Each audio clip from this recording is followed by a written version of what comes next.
Hey y'all, welcome back to Lantern Creek Farm. Alright guys, I'm going to talk to y'all today about something that's probably pretty controversial, and people are going to have a lot of opinions about it, and that's fine. You can have your opinions about it. But I'm going to talk to y'all about something that people probably aren't going to like. Maybe so much, maybe people might like it, maybe people might agree, but my goal in this video is to help somebody else out from making the same mistake that we've made. Alright y'all, so the subject today, and as you'll be able to tell by the title, is Boer Goats. I'm going to talk about Boer Goats specifically because that's all we've ever had. I want to list the reasons as to why I think that Boer Goats are not for beginners. First off, I've named the fencing. Boer Goats are a stronger, larger goat, and so little rinky-dink fences, little small fences is not going to hold them in. Obviously, two goats are made originally are from the mountains, and so they can jump, and you need a fence tall enough to prevent jumping over the fence and escaping. And their size is a problem. Not only is it a size problem in fencing, but it's also a size problem if you are a small person.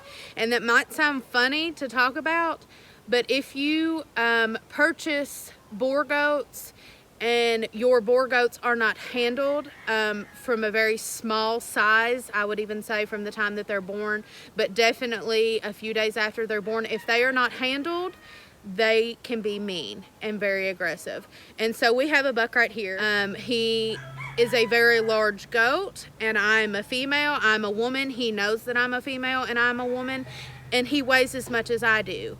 And so I have to be very careful with going in his pen and in his space and in his area.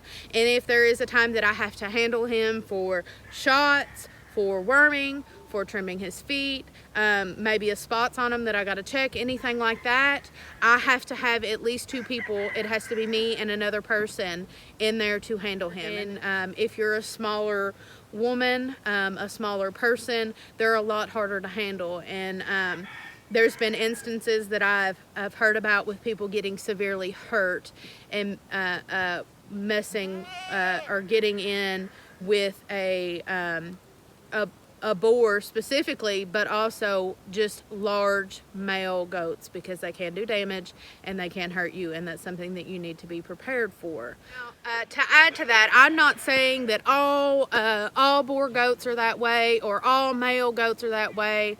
Anybody that has Boer Goats specifically, or males goats specifically, have the knowledge to understand, you know, if a goat is handled properly, that you can get a gentle Boer buck. They do exist. I have had in previous time a gentle a Boer buck. All right, another factor when buying any goat, and specifically since I'm talking about Boers, you have to look into if they're registered Bloodline. Bloodline is a big factor for me. It wasn't something that I understood to begin with, but I've had enough, I'm not going to name the name, but I've had enough babies out of a male goat that is really high, ranking. He is an ennobled buck in the Boer Goat world, so he's a very high ranking buck that puts off horrible bloodline. His babies are weak. His babies are not very high quality. Two of the goats that I've had pass away on my farm, including the 8-month-old buck that I was speaking about before, and a doe that was around 5 years old, was out of that specific bloodline. Baby Bop is out of that specific bloodline, and I don't like that bloodline. I thought I would like it because he was ennobled, and it seemed like a great thing to get into because the name looked good on the paperwork, but his kids are weak. And so just because a buck is ennobled and done great in shows doesn't mean that he's all that, and he's all that. That he might put size or whatnot on his offspring, but there might be some other underlining things that may be an issue. So that's something that, if you're wanting to get into registered Boer goats, that you need to really look into and ask questions. Ask people, you know, do they have worm resistance? Do they have wormer resistance, where they've been wormed so much that they can't combat the wormer that you give them. They can't get rid of the worms. Or are they a weak line? Or are they small in size? Does it take longer for them to grow? That's all things that you need to consider when you're going in to registered Boer goats. All right, y'all. The next thing that you want to consider when looking into the Boer goat breed is if you're getting lines that are more worm resistant or parasite resistant than other ones. And that might sound goofy when you first say it, but this is something that you personally are going to have to stay on top of in order to make sure that you have healthy, productive goats. All right, another thing that I want to mention with the Boer goats that I don't think is talked about very much, but was something that we were told even before we got Boer goats, when we were looking into this specific breed, that Boer goats have a tendency to have bad feet. I'm not going to say all Boer goats have bad feet. I'm not going to make a bold statement like that, but they have a tendency to have bad feet. I think a lot of that contributes to their size, but also in our area, my Boer goats specifically have a tendency to have bad feet because we live in a very wet area. We're in a swampy, almost like area. We live in the bottoms, is what we say around here in our area. We live in the bottoms. And so it is it stays wet. Even in the summer, it stays wet. And so that's something that you need to consider when you're looking into Boer goats. Do you want to trim feet? Especially if you live in an area, I'm sorry, the lighting's going out. Especially when you live in an area, maybe if you live in an area like ours where it stays wet, the ground stays wet. If you want your goats to have a good foundation, which is their feet, if you want them to have a good foundation, you're going to have to keep in mind that feet is something that you're going to have to keep on quite a bit.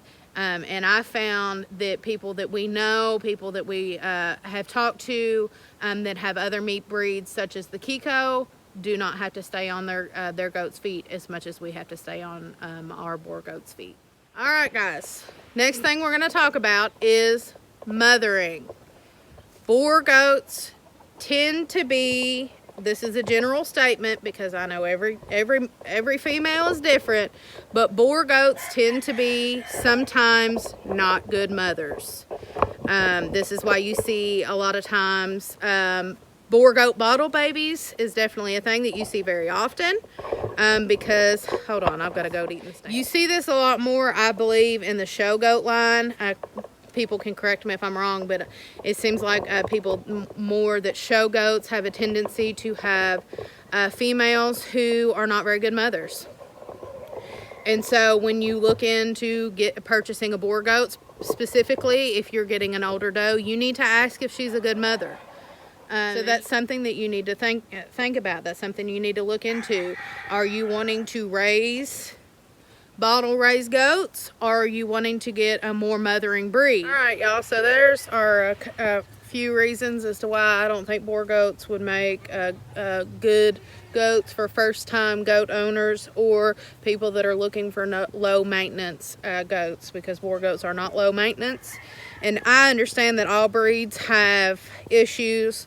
I'm not able to speak on the issues of all different breeds because I've only had the Boer goat breed, and so I just want to be open and honest about the breed and the things that I've learned from the breed and the years that we've had Boer goats. And I want people to not make the same mistakes that we have. Everybody's not going to put everything out about a breed that they have. Some people might really love all those things about the breed, or that might not be a problem for them. But I just want to be honest and open about the issues that we've had.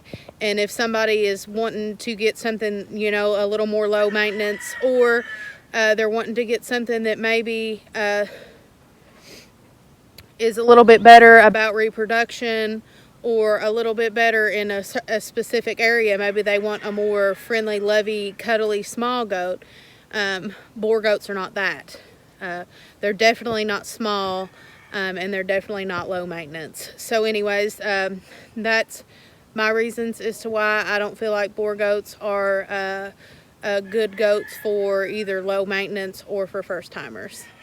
All right, y'all, thanks for hanging out with us today. We hope y'all come back and join us next time. See you later. Bye. Bye.